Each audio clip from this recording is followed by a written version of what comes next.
Well, good afternoon. It's wonderful to be here with everyone to look at where Christ walked. And for those that have not been involved with the gospel message, this is a wonderful opportunity to learn some things about the hope that God has provided for His creation and for the members here to be built up in looking at these things that we believe and to see actually where Christ walked, where He was raised, where He performed His miracles. And so we can start out with a short video. You may have seen this. It was at the Museum of Science on Jerusalem, and it will give us a little bit of an overview of the land of Israel.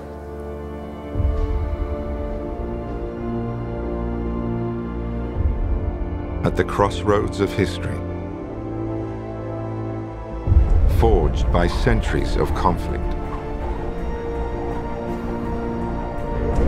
is a place once believed to be the center of the world. Jerusalem.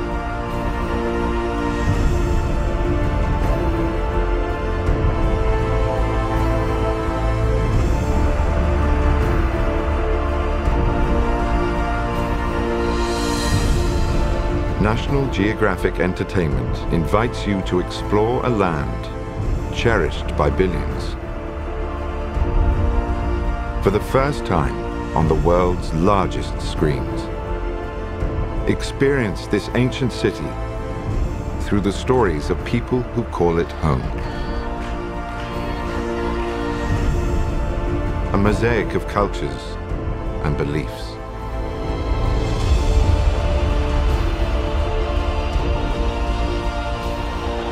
Ancient rituals.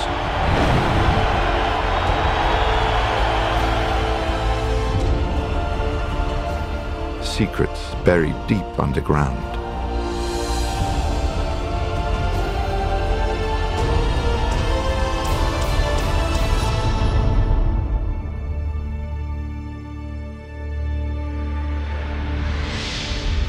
Jerusalem. So that's a nice little introduction for us, and you may have noticed the flashlights there. That's Hezekiah's tunnel, and you can walk through that and go on a tour. We're going to begin our travels through the land of Israel in this spot here where it's generally believed that Christ gave the Sermon on the Mount. And if you can imagine the day that I was there, it was 85 degrees and warm and a wind that just was kind of whipping through. And you're looking down over the Sea of Galilee. We can imagine the multitudes there gathered before Christ as He is teaching as no man has ever taught before and bringing things to the mind of the earth and God's creation that had never been heard before. And so Christ, standing in this spot in Matthew 5, begins, and seeing the multitudes, He went up into a mountain. And when He was set, His disciples came unto Him, and He opened His mouth and taught them, saying, Blessed are the poor in spirit, for theirs is the kingdom of heaven. Blessed are they that mourn, for they shall be comforted. Blessed are the meek, for they shall inherit the earth. Blessed are they which do hunger and thirst after righteousness, for they shall be filled. Blessed are the merciful, for they shall obtain mercy. Blessed are the pure in heart, for they shall see God. Blessed are the peacemakers, for they shall be called the children of God. Ye are the light of the world. A city that is set on an hill cannot be hid. Neither do men light a candle and put it under a bushel, but on a candlestick, and it giveth light unto all that are in the house. Let your light so shine before men, that they may see your good works, and glorify your Father which is in heaven. And so these wonderful teachings of Christ, of the kingdom of God coming to the earth, that those that are meek will be blessed, and that the earth is the reward provided to those who seek after God. And how many people Christ helped this day by giving those healing words, that message of hope. And as we move down in this same area a little bit lower, you can see the Sea of Galilee in the distance there as well. And this is generally the wonderful miracle of Christ feeding the 5,000. And that account is in Matthew, verse 13. When Jesus heard of it, he departed thence by ship into a desert place apart, and when the people had heard thereof, they followed him on foot out of the cities. And Jesus went forth and saw a great multitude, and was moved with compassion toward them, and he healed their sick. And when it was evening, his disciples came to him, saying, This is a desert place, and the time is now past. Send the multitude away, that they may go into the villages and buy themselves food. But Jesus said unto them, They need not depart. Give ye them to eat. And they say unto him, We have here but 5 loaves and 2 fishes. He said, Bring them hither to me. And he commanded the multitude to sit down on the grass, and took the 5 loaves and the 2 fishes, and looking up to heaven, he blessed and brake, and gave the loaves to his disciples, and the disciples to the multitude. And they did all eat and were filled, and they took up of the fragments that remained 12 baskets full. And they that had eaten were about 5,000 men, beside women and children. And so Christ here at this miracle provided for the natural needs of the people that had come to listen to him that day. But we know that Christ is the bread of life from heaven, who came down to earth, who came and was born on earth, and provides the true life to his believers. And he provides that food that will be eternal life for those that follow after him. This is if we were to look up in this area over here, we would have the Jordan River flowing into the Sea of Galilee. And it's a wonderful area of families that are around that are just on the Sabbath. They spend time, they have cookouts, and they enjoy the family time and celebrating just being together and enjoying their time in the land of Israel. And so we were up in this area for the Sermon on the Mount, and we're going to travel as well to where Christ would have been, roughly where he would have been baptized, and then this empties into the Sea of Galilee. Just a few guys hanging out. We know this is a fishing area, and just relaxing and trying to catch some fish. I had lunch in this spot, and it was just fantastic to take a swim and to be in the land of Israel. This is up on a spot called Mount Arbel, and we know we're all familiar with the story of Masada, where the Jews made their last stand after the Romans destroyed Jerusalem. Masada was where about 900 Jews went, and they survived till about AD 73. This is where the Galilean Jews fled in that same time period to Mount Arbel, and it's a very high point, very steep, and as you can see, the views are just magnificent. And there's a hike that I went through there, and you can see the steepness of the stairs. They have banisters here, but this is where the Galilean Jews hid out from the Romans, and it was so steep that they couldn't access the Jews in this area. And just get a sense for the topography around the Sea of Galilee, where Christ would have been spending his time with his disciples, where the rugged terrain here as he preached the gospel message. And you can see here once again the steepness of the cliff here, and where the Jews would have hid themselves here. And the Romans, not to be outdone, they devised wooden baskets that they lowered over the edge of the cliff so that they could access the Jews. And here's the baskets here that they lowered down. And so eventually they did destroy the Jews in this area. The wonderful thing about Israel is we are told, you know, a rose shall bloom in a desert place. And these are just some olives on a random tree that you come across. And it just brings to mind that we know the children of Israel had been scattered for 2,000 years. They were brought back into the land as prophesied. And now there is a nation of Israel. And it's a thriving nation at this time, and just an old olive press in that same area. We're going to go now to the Jordan River. In those days, Jesus came from Nazareth of Galilee and was baptized by John in the Jordan. And when he came up out of water, immediately he saw the heavens opened and the Spirit descending upon him like a dove. And a voice came from heaven, "Thou art my beloved Son, with thee I am well pleased." And so Christ himself was baptized, and we know this is an important principle to our own salvation, to be baptized into the saving name of Jesus Christ and those wonderful promises to Abraham, Isaac, and Jacob. This is generally believed to be the area where Christ was baptized. You would think it would be, crystal clear, but it's not. It kind of has this greenish tinge to it. And there was a bunch of catfish as well that would swim up and greet you. If you want, you can pay to be baptized in this area. I took a pass on that since I already had my baptism.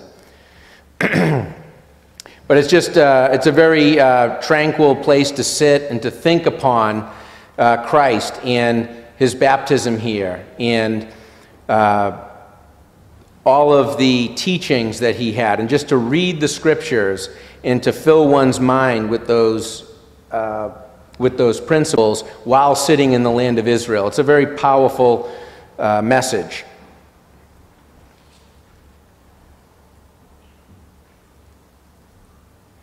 We're going to travel to Capernaum, the town of Jesus, which is probably about a mile or two from where it's believed Christ was baptized. It's interesting, you can drive around the entire Sea of Galilee in about 3 hours, and it's really fantastic just to have the windows down in the car and just drive around and take in the scenery.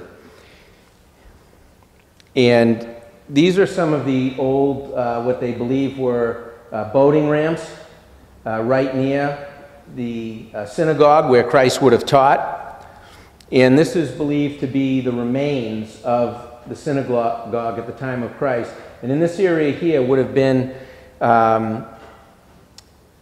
the healing that we read about in Peter's home. And it's generally believed that Christ did spend some time staying in Peter's home. That account is in Matthew 8, verse 14. And when Jesus was come into Peter's house, he saw his wife's mother laid and sick of a fever. And he touched her hand, and the fever left her, and she arose and ministered unto them. And when the even was come, they brought unto him many that were possessed with devils. And he cast out the spirits with his word, and healed all that were sick, that it might be fulfilled which was spoken by Isaiah the prophet, saying, Himself took our infirmities and bare our sicknesses. And so here we have Christ healing individuals. We know that ultimately that is the purpose of God, to fill the earth with His glory and to heal all infirmities, to wipe away all tears, to have a world that is emanating His righteousness, in a world that is focused on goodness and mercy and kindness.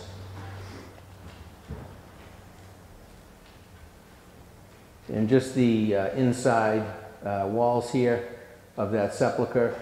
You can see here on the, it's a little sideways, but the 4th century AD white synagogue, believed to be the synagogue where Christ taught. And so these are the original stones, it's believed, that was the temple, the synagogue here, that Christ would have been teaching this wonderful hope of the gospel message. Now, in this area as well, you can see the remains of some of the homes there that are right in front of that synagogue, and the Sea of Galilee here. Parts of the Sea of Galilee are very commercialized, and there's motorboating, water skiing, and we know that the account of Peter walking on the water that we read in Matthew 14, verse 29. And in the 4th watch of the night, Jesus went unto him walking on the sea. And Peter answered him and said, Lord, if it be thou, bid me come unto thee on the water. And he said, Come. And when Peter was come down out of the ship, he walked on the water to go to Jesus. But when he saw the wind boisterous, he was afraid, and beginning to sink, he cried, saying, Lord, save me. And immediately Jesus stretched forth his hand and caught him and said unto him, O thou of little faith, wherefore didst thou doubt? And when they were come into the ship, the wind ceased. And next time I go, I didn't have a chance to do it this time, I want to paddleboard on the Sea of Galilee. I figure that's the closest that I can get to walking on water. But we see Christ here. He has the solutions to the problems of life. And by letting Christ into our lives, he will save us from the boisterous troubles of this world. And we can gain insight and knowledge to that message through our contact with the Bible. This is the view from my hotel room there. And I'm going to take my sports coat off. It's quite hot up here. And it's just fantastic view out the hotel window, the Mediterranean food here, and to just sit by the Sea of Galilee and to take all of these things in. It's just, it's very motivating, it's very uplifting for the hope that we have. This is a little bit grainy, but the last night I was at the Sea of Galilee, I had dinner on a dock that went out over the Sea of Galilee, and it was just the beautiful moon rising here. And you can imagine the disciples and the time that they spent here with Christ. They were looking at that same moon over the same sea and getting all the same lessons that are available to us today. We're now going to head into Jerusalem. This is one slide that I did pull off the internet just to give us some perspective. The western wall is here.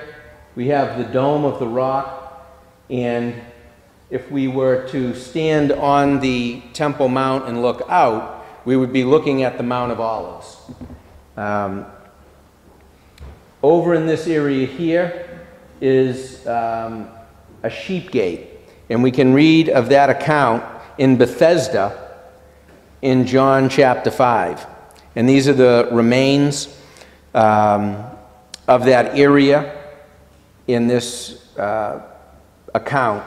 And after this there was a feast of the Jews, and Jesus went up to Jerusalem. Now there is at Jerusalem by the sheep market a pool, which is called in the Hebrew tongue Bethesda, having 5 porches.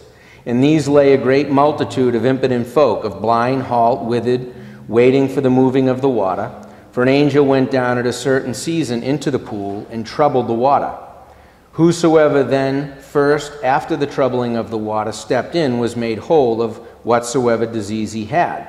And a certain man was there who had an infirmity 38 years.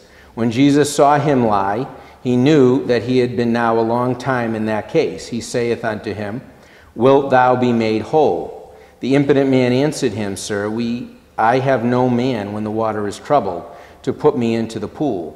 But while I am coming, another steppeth down before me. Jesus saith unto him, Rise, take up thy bed and walk. And immediately the man was made whole and took up his bed and walked. And again, we have a wonderful example. This is where this little sign here says this is where the pool of Bethesda was. And once again, we have Christ. He provides the healing message for the world. He provides the healing message for our lives.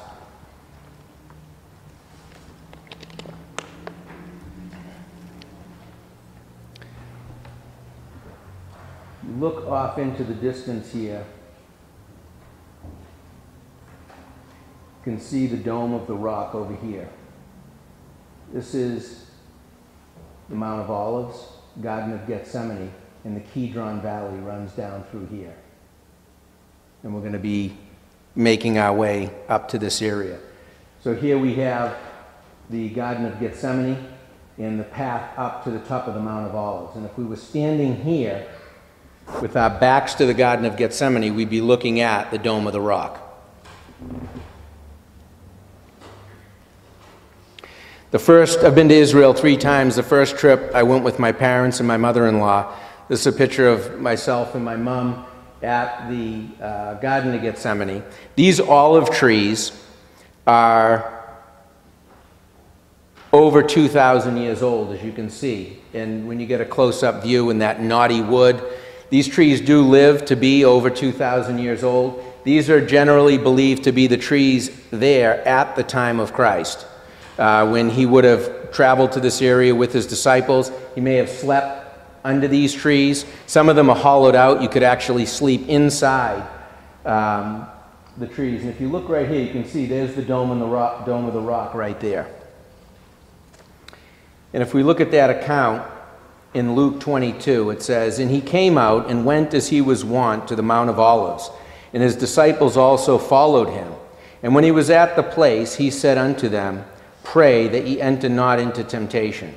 And he was withdrawn from them about a stone's cast, and kneeled down and prayed, saying, Father, if thou be willing, remove this cup from me. Nevertheless, not my will, but thine be done. And there appeared an angel unto him from heaven, strengthening him. And being in an agony, he prayed more earnestly, and his sweat was, as it were, great drops of blood falling down to the ground." And so we know our Savior, he had the same nature that we have. He was in agony with the pressure that was on him to have to go to the cross for all of mankind. This is just a panoramic view of that same area. And you really do get a sense for how old these olive trees are.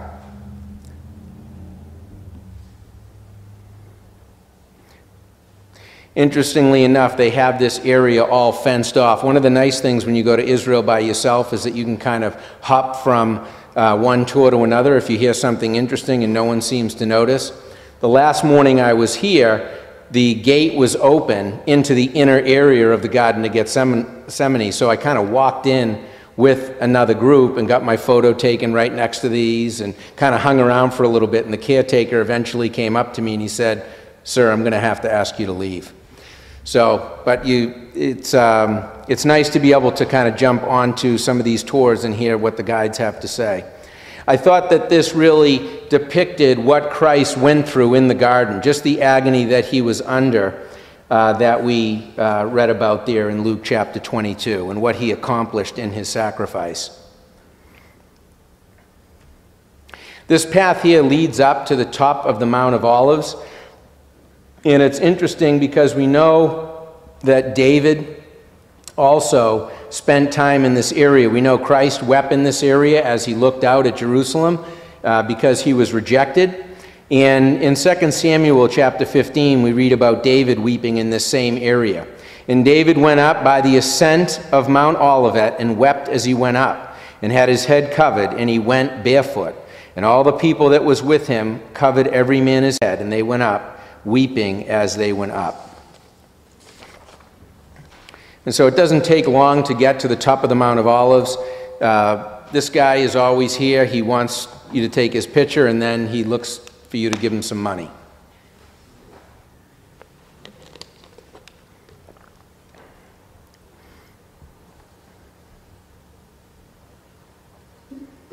So now we're on top of the Mount of Olives, and you'll notice here these are all tombs, and the Jews believe the Messiah will come in this area, and so they have a Jewish section, and they're running out of space. These are all Muslim tombs over here, and there's all Christian tombs down in this area. So the Mount of Olives now is really just one big tomb. It's quite fascinating.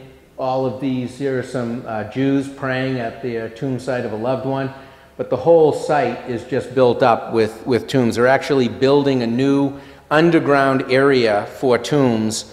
It's costing something like, I think it's several millions of dollars, and it will house another 50,000 or so many individuals, because people want to be buried in this area because of the significance of it with the return of Jesus Christ. This is interesting because this is Golden Gate, and we know right now the Muslims have control of the Temple Mount, and they have sealed this gate so that no one can go through. Particularly, it's been sealed because the Jews believe this is the gate that the Messiah will come through. So the Muslims have sealed it to stop that from happening.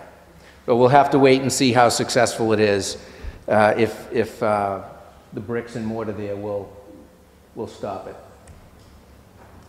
And you see all kinds of things like this around Israel, camels, different animals. You can get a camel ride if you want. Just to give us a perspective, we're now going to head outside here's the Temple Mount, reconstructed by Herod. A lot of it has been redone. And we're going to go out to this area here, which is believed to be the Garden Tomb. Now, modern Christianity believes that this is where Christ was buried and resurrected, but a more traditional spot is in this area over here. And so to the Garden Tomb we go. This tomb was found, it was hollowed out of a rock. It follows the account that we read in Matthew. When the even was come, there was a rich man of Arimathea named Joseph, who also himself was Jesus' disciple. He went to Pilate and begged the body of Jesus. Then Pilate commanded the body to be delivered. And when Joseph had taken the body, he wrapped it in clean linen cloth and laid it in his own new tomb, which he had hewn out in the rock. And he rolled a great stone to the door of the sepulchre and departed. And there was Mary Magdalene and the other Mary sitting over against the sepulchre. And so if we imagine Christ, he's been crucified, he's been taken to this tomb, and he's been laid there. And so central to our hope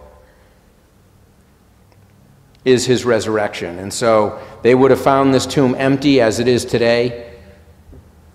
And this is the plaque that's on the door. He is not here, for he is risen. And so that is the hope for mankind, that Christ gave his life, and we have hope through him. Jesus Christ declared with power to be the Son of God by the resurrection from the dead. We're now going to go up on top of the Temple Mount where we saw that gold dome there. It's quite an expansive area. And if we think about, this is believed to be Mount Moriah, and it's very simple why they call it the Dome of the Rock, because there is a rock inside. It's believed to be the rock that Isaac was going to be sacrificed on. But it's also, the Muslims believe that this is where Muhammad ascended to heaven. And so that's why there is such consternation about this place, because this is where Solomon's temple was, but the Muslims don't acknowledge that at all. And so they now have control of this area. You can tell this is over 1,000 years old, and it's quite remarkable, the structure and the intricacy of it. And the Jews believe that this stone would have been in the most holy place in the temple, and that's why it's of significance to them. We know in Genesis 22, we're told Yahweh will provide.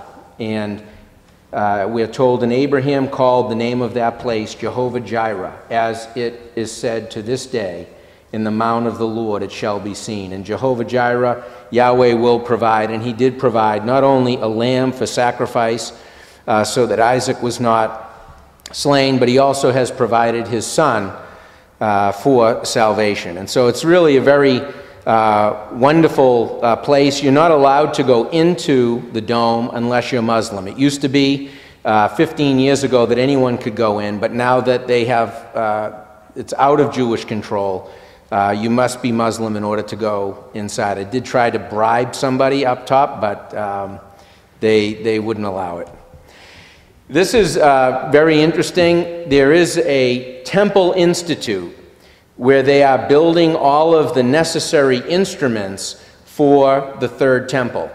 And this is a candelabra here. It's worth over $2 million, and it is placed in the Jewish quarter. And so you can go and visit the Temple Institute and see what they're doing there and how they are looking for the Messiah, and they are looking to build another temple. And you've probably seen it in the news that Jews are starting to pray up on the Temple Mount again, and that's creating a lot of problems with the Muslim community there. This here is the Western Wall. It's in the news anytime a celebrity or one of our leaders goes there. They'll pray down in this area, usually stick a note in the wall there. You see this divider here. This is the section for men to pray. No women are allowed in that section, and this is the section where the women pray. And that's also been a point of contention because you have now the Jewish women are saying, listen, we want half, you know. We don't want this little corner over here anymore. And, you know, for the bat mitzvahs, the women have to kind of peer over. They're not allowed to be over on this side. One of the fascinating things about this wall, this continues down under this area by about another 80 feet. And there's a tour that you can go on, and we'll see some pictures from underneath that. And there's a door right in this area here, and the wall continues. And you can go into that area and pray as well. But it's just a very electric place to be. When you come into this area, there's a plaque that says the presence of God dwells here, and to be respectful, you need to be covered up. You have to be dressed appropriately, but you really can feel an energy, and it's quite an experience. These are stones that remain from AD 70. When the Roman soldiers attempted to break the wall, the stones were too big for them to break, so they just began toppling them over, and through excavations, they've now dug up these stones. These stones were covered not too long ago, but they've excavated this whole area. So these are legitimate stones from the time of Christ that were pushed over by the Roman soldiers. And you just get a sense here for how old these stones are. The top two layers here of stones are from the time of Christ. So he would have walked by this area. He would have, these were here at his first coming. And it's a very sobering place. You have intense prayer going on by the Jewish people, and you really do consider the hope of Israel, God's people back in the land. This is from a place called the Rooftop Walk. You can actually walk up onto the homes in this area, and it brings you out to this wonderful lookout spot. And this is at the end of the Sabbath. So on Saturday night, after the sunset, everybody comes out down to the Western Wall, all of the Jewish people, and it's like a big party down there. It's just electric. And it goes on, it's midnight, and you think it's, 10 in the morning. It's just, it's hard to pull yourself away from it and go back to your hotel room. And this is a picture of myself with my dad on the first trip that we went. You can see again the first two layers here are from the time of Christ.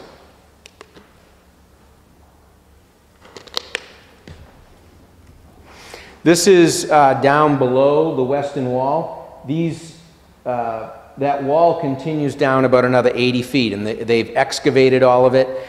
These stones are massive. They don't know how they got them into place. And they have some theories about that. When you go on the tour, they have these pulley systems where they think they got them to line up, and they're offset just by a little bit so that the wall didn't tip over. When you go down into this area, you come across this plaque that says opposite the foundation stone in the site of the Holy of Holies. So they've excavated, and the Jews try to get as close as they can to where the temple was. And you have, at one time, the women created their own space to pray here, but not to be outdone. The men built a little arch, and then they were praying up, above where the women were. But they try to pray as close as they can to where they believe the temple was. And you get a sense here, one stone is this entire length all the way down here. And they're just massive, massive stones. And you can see this woman here praying. And they have soldiers that come through periodically to kick people out, because you're only allowed in this area if you're on the tour, and people sneak in from time to time to pray. And this is how you exit the area, and it's all the staging from the excavations. There's contention with the Muslims because the Jews are trying to excavate more and more underneath where the Temple Mount is, and there's been accusations that they're trying to somehow make that dome collapse. And so this is one of those things why we know all nations will be gathered to Israel, to Jerusalem for battle when Christ is at his second coming, because of all these problems that exist in the land. And we see it in the news every day. This is a very sobering place to visit, the Holocaust Museum. And you can spend an entire day there, and this particular room is called the Hall of Remembrance. And these are all families and people who lost their lives in the Holocaust. And so when you stand in this room and you look around, you think about your own life, and you think about the future you have for your family and for yourself and for your children. And it really makes one reflect on seizing the moment and making the very most out of the time that God has given us.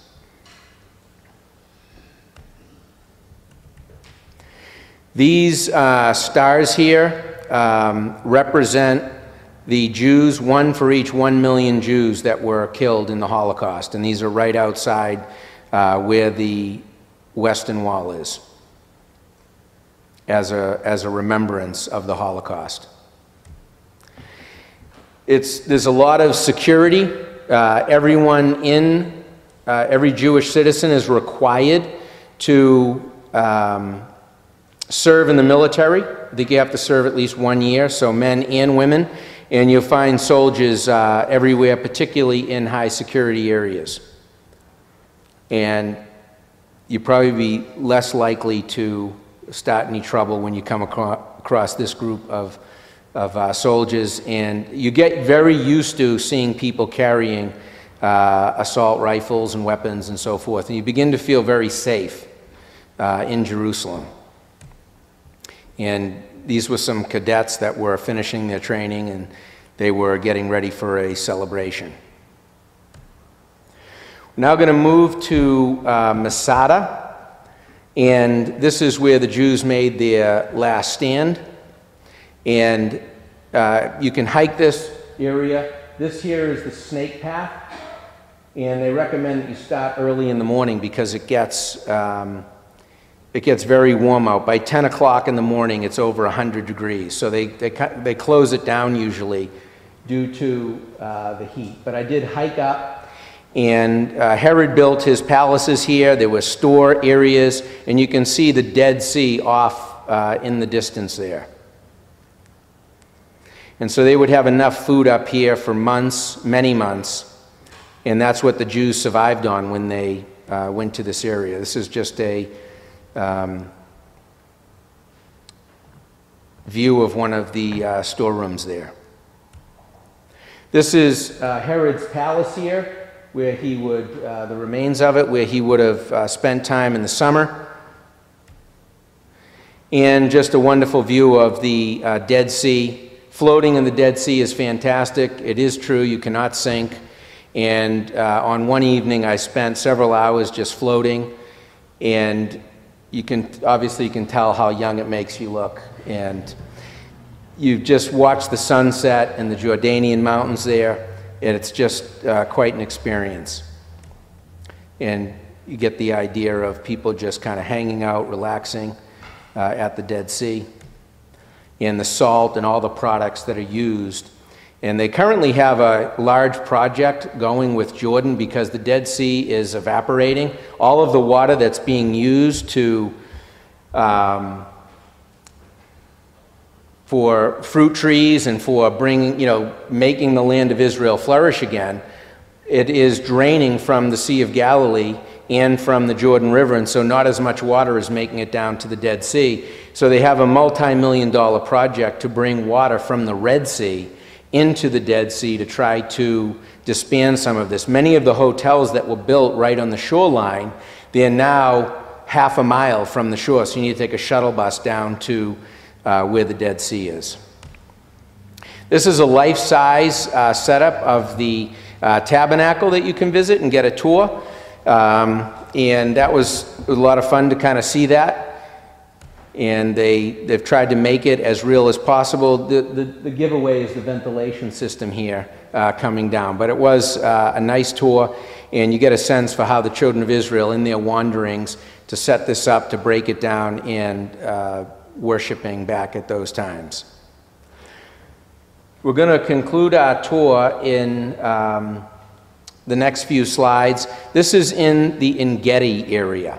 And you go from the desert there with the Dead Sea, you hike up about, I don't know, half a mile, and you come upon these lush waterfalls, and it's very fertile.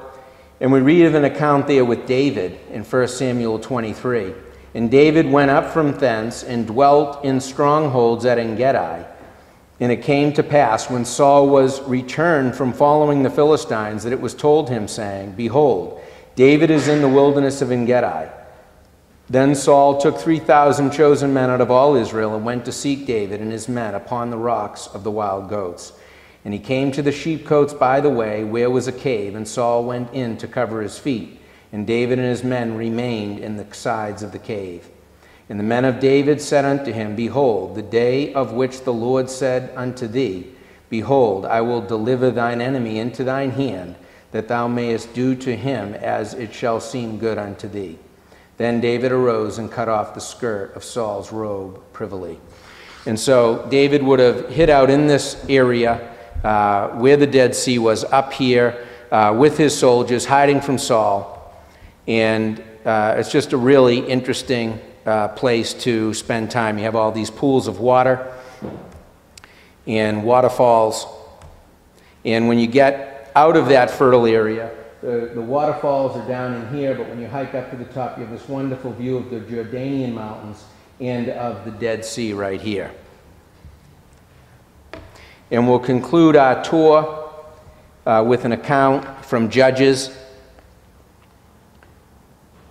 of Gideon in Judges chapter 6. And the Lord said unto Gideon, The people are yet too many. Bring them down unto the water, and I will try them for thee there. And it shall be that of whom I say unto thee, This shall go with thee, the same shall go with thee. And of whomsoever I say unto thee, This shall not go with thee, the same shall not go. And we know that those that lapped the water with their tongue as a dog lapped, they were set aside. And the lesson there for us is to constantly be putting the water of the Word into our lives. And so as we consider our time, and we think upon the wonderful hope of the gospel message, the hope of Israel, the promises that were made to Abraham, Isaac, and Jacob, and the promise that Christ will come again and establish a worldwide government of peace. May we consider these things and be built up in the message that God has provided to us in the gospel.